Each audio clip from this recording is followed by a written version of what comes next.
must be true. And you may even get an appeal that comes to the board on something that you talked a little bit about, which now, you shouldn't, you sort of put yourself in an odd situation because you're appealing something that you actually had a conversation. You're hearing an appeal on something that you actually had a conversation. So the safe place to be is to set good policy and good oversight and have frequent conversations with the superintendent. And we're going to talk about the chain of command. If you're hearing it, then since I report to you collectively, then you should be coming to me and saying, here's what I heard, let's talk about it. And I will, you'll find out from me, I am so transparent, I am so open. If you say, such and such said, say, okay, it's true. Or that's interesting. Here's the other side of the story. So now this is true, but this is true too. So you are going to learn when you work with me that it's easy, the truth always comes out. So it's easier to just put everything right on the table, the good, the bad, and the ugly, and have those conversations. And that's how you really make an organization go forward. See, I would agree. I mean, we're supposed to be up here. Sometimes we're down here, okay? If somebody has a question that, the first grade teacher's doing something that I don't particularly think she should be doing, or you should be doing in school. Okay, rather than make that an agenda item for the board to look at, I am thinking in terms of they should go to you first and say, listen, Al, I have this, what's the issue? They talk to you. Mm-hmm. If in fact they're not happy with what the outcome is, then yeah, let's make it an agenda item and talk about it as a board. But the first stop is especially for those type of items. Right? And I don't have a problem redirecting, because if you came to me and said, hey, I heard this is written, and I said to you, why do you think it's valid? You share some information. I may then say, because I'm pretty direct, or I'm going to give the principal a call, let her know that you have a concern. And I want you to talk to her or him directly and see. And if need be, it's the teacher and you as a citizen board and the administrator. Because when you get everybody together to have that conversation, that's when it gets resolved. And I don't think we do enough of that. And the board But maybe I'm misunderstanding you. I'm jumping up and down inside because it is difficult. The people who teach here know me, and they will come to me, and they will tell me things that they are truly concerned about. Mm-hmm. Okay. Nowhere has anyone said when we were talking about communications and how important it is to have communication between the board and the superintendent, the administrators and the superintendent, nobody mentioned listen to the teachers. And I'm going to just throw out as an example the trimester situation at the high school.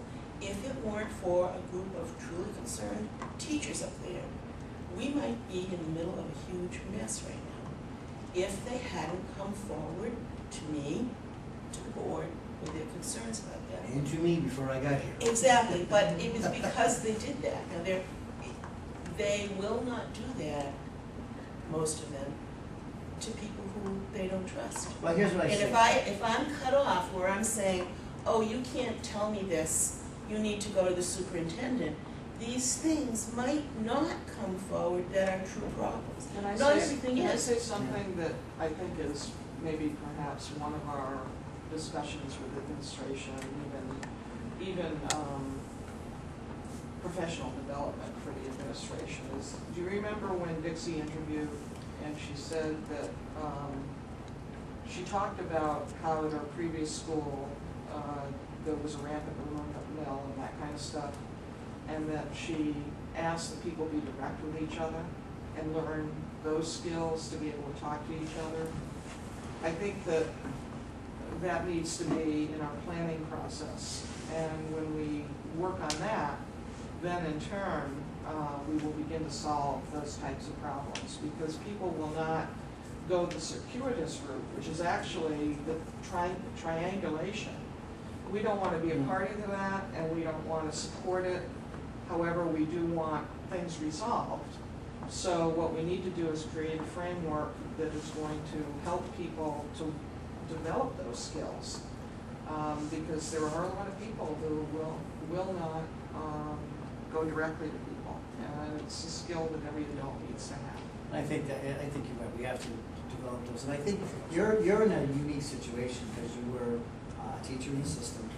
I think the one thing that is going to drive you crazy is to separate out.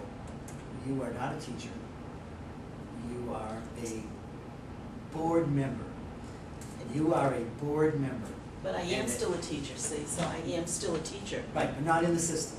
Your role right now is you are elected to serve on a board that's going to collectively manage the district and improve student performance. And so your role is very, very different. You're going to have to, I think, try to separate out what's my role as a board member, and I think that's why you're asking this question. And I What do you think do when perhaps it people might bring be that? easier now to do that, So I would given say, the change in yeah. administration. I would say start with trusting the system.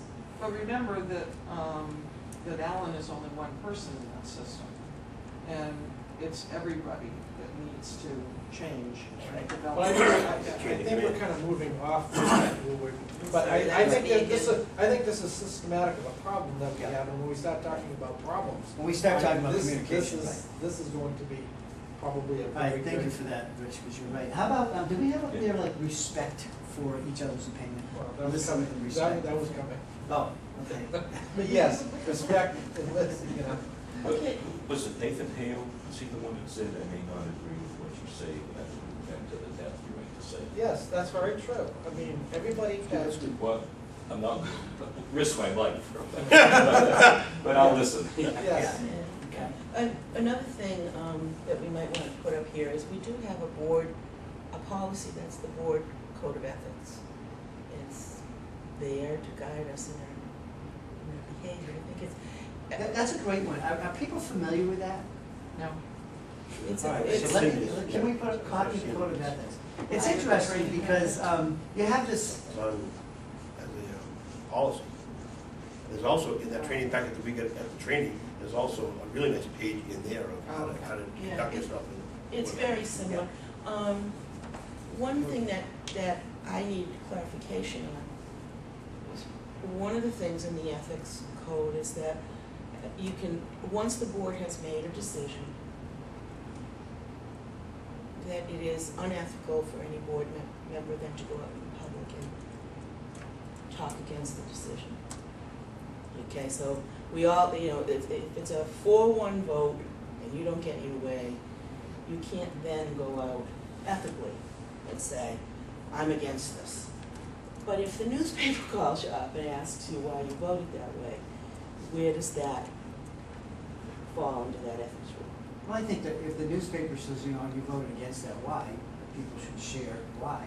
I think your other comment about once the board has come to a consensus, even if someone didn't get their way on the way that came down, as you look at your New Hampshire School Board Association,